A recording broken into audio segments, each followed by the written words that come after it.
Hi, it's Andrea and welcome to Quietly Becoming. And actually, this episode is very fresh since it just happened like before I recorded this video because my best friend called and we talked about something.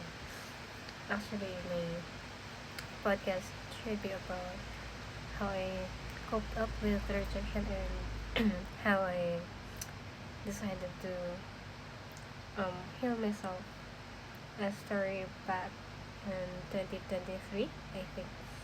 But since I talked with my best friend, I'll share with you guys what we talked about, which is also somehow relevant to rejection that just happened a few days before. Um, uh, so my best friend asked how I was doing, and somehow the conversation led to what happened between me and a guy I talked I think week before.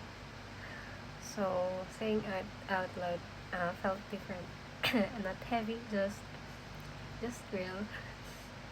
As I thought, I realized something quietly important. This time I didn't beg to be chosen.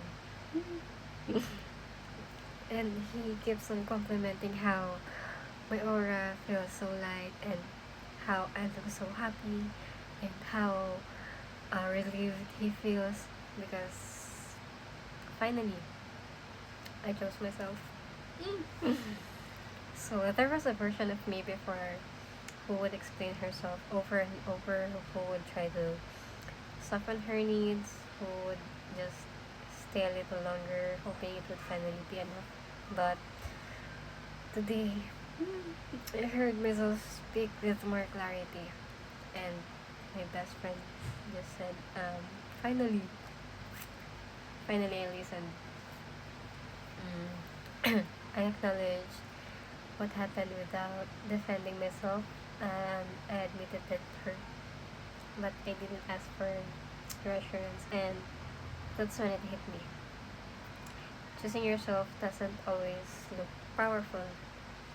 Sometimes it looks quiet, sometimes it looks like restraint, and sometimes looks like walking away. And even when your heart still wants answer, because to be honest, when we ended things between each other, I didn't ask for anything.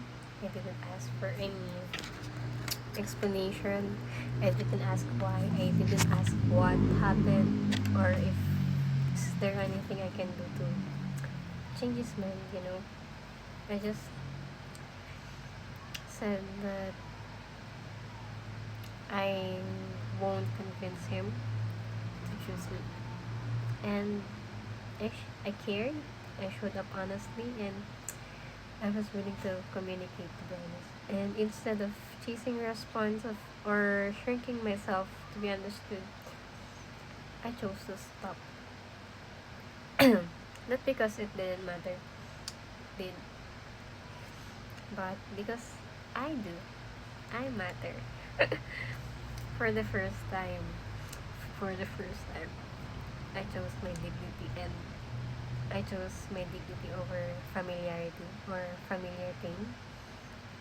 I chose self-respect over temporary comfort,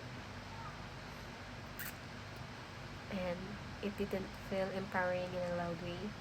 It felt calm. Actually, it felt sad, but it also felt right. Maybe healing isn't about being chosen by someone else. Maybe it's about finally choosing yourself when it would have been easier to beg. And if it was my past version, for sure she would beg because she likes the first person so much. To be honest, that person, I still like him, but I won't try to chase him. If he comes back, just if.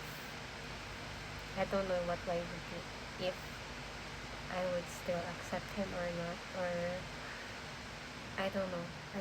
I just don't have the answer about that what if, but I have a clear answer that this time I'm choosing myself over begging someone to choose me. Because right now, that's the easiest thing to do, to choose myself, to love myself. If I could beg love from other people, I can beg myself to love myself too. Char. um, if you're listening, ask yourself this gently. Where I am asking to be chosen when I could be choosing myself instead. So, yeah. Healing doesn't need to be loud to be real, and becoming doesn't need to be rushed. So, thank you for sitting with me today, and this is me, healing out loud, and quietly becoming. So, let's heal together.